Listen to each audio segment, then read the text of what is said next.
বাংলাদেশের রাজনীতিতে এমন দৃশ্য খুব কমই দেখা যায়, যেখানে রাষ্ট্রের সর্বোচ্চ দায়িত্বে থাকা একজন নেতা নিজে দাঁড়িয়ে আছেন আর সামনে বসে আছেন দেশের প্রখ্যাত আলেমরা। তিনি মনোযোগ দিয়ে তাদের কথা শুনছেন, কথা বলছেন সম্মান ও বিনয়ের সঙ্গে। সম্প্রতি রাষ্ট্রীয় অতিথি ভবন যমুনা এখানে আয়োজিত এক ইফতার মাহফিলে এমনই এক ব্যতিক্রমী দৃশ্য দেখা গিয়েছে, যা সামাজিক যোগাযোগ মাধ্যমে বেশ আলোচনার জন্ম দিয়েছে।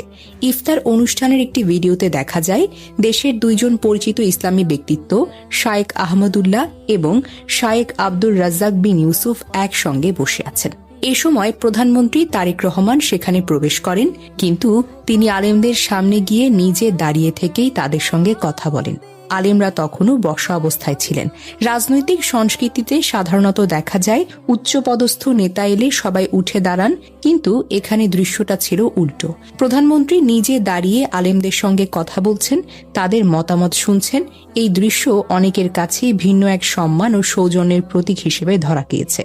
আরেকটি ভিডিওতে দেখা যায় শায়েখ আব্দুর রাজ্জাক বিন ইউসুফ তারেক রহমানের মাথায় হাত রেখে দোয়া করছেন। সামাজিক যোগাযোগ মাধ্যমে এই দৃশ্যটা বেশ আলোচিত হয়েছে। অনেকেই এটিকে আলেমদের প্রতি শ্রদ্ধা এবং দোয়া নেওয়ার একটি বিনয়ী আচরণ হিসেবে দেখেছেন। তবে পুরো অনুষ্ঠানের সবচেয়ে আবেগঘন ও নজরকাড়া মুহূর্ত ছিল এতিম শিশুদের সঙ্গে প্রধানমন্ত্রীর সময় কাটানো। ভিডিওতে দেখা যায় এতিম শিশুরা তারেক রহমানের পাশে দাঁড়িয়ে সেলফি তুলছে।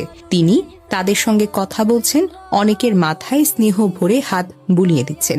শিশুদের হাসিমাখা মুখ আর প্রধানমন্ত্রীর স্নেহময় আচরণ, এই দৃশ্য সামাজিক যোগাযোগ মাধ্যমে দ্রুত ছড়িয়ে পড়ে এবং অনেকেরই প্রশংসা কুড়ায়। অনেকেই মন্তব্য করেছেন, একজন রাষ্ট্রনায়ক যখন এতিম শিশুদের সঙ্গে এত সহজভাবে সময় কাটান, তখন সেটি শুধু আনুষ্ঠানিকতা নয়, বরং মানবিকতার একটি বার্তা বহন করে। রমজান মাস মুসলমানদের কাছে সংযম, দানশীলতা এবং সহমর্মিতার মাস।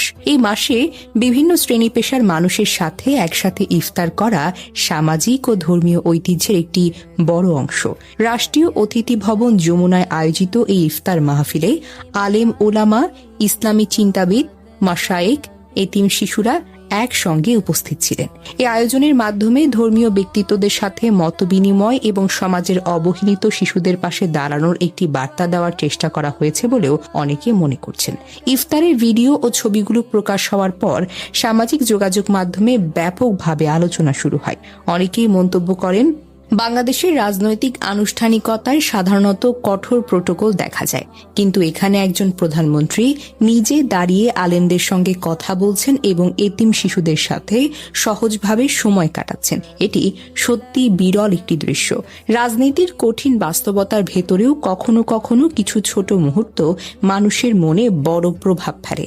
রাষ্ট্রীয় অতিথি ভবন যমুনায় সেই ইফতার মাহফিলে দেখা যাওয়া দৃশ্যগুলো অনেকের কাছে ঠিক তেমন একটি মুহূর্ত, যেখানে ক্ষমতার দূরত্ব নয়, বরং সম্মান, বিনয় এবং মানবিকতার প্রকাশ দেখা দিয়েছে।